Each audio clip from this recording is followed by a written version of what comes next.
чай іч.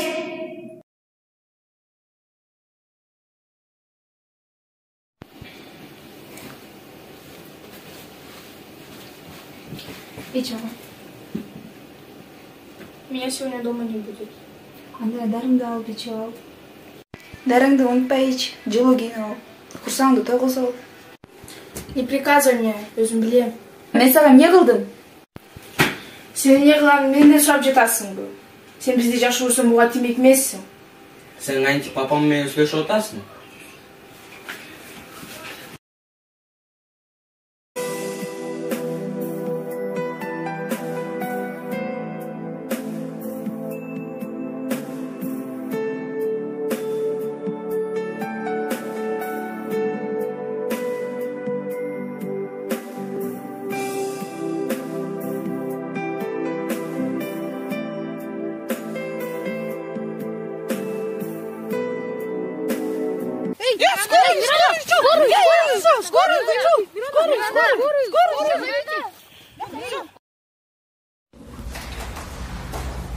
Өзүң жакшы сезип калдыңбы? Буну сага апам берди. Кызым, эгер сенин жашооңдо катачылык кетирсем, кечирип кой. Мен сенин жаныңда болбосом да, жүрөгүм сени согуп турат. Сени жакшы көргөн апаң.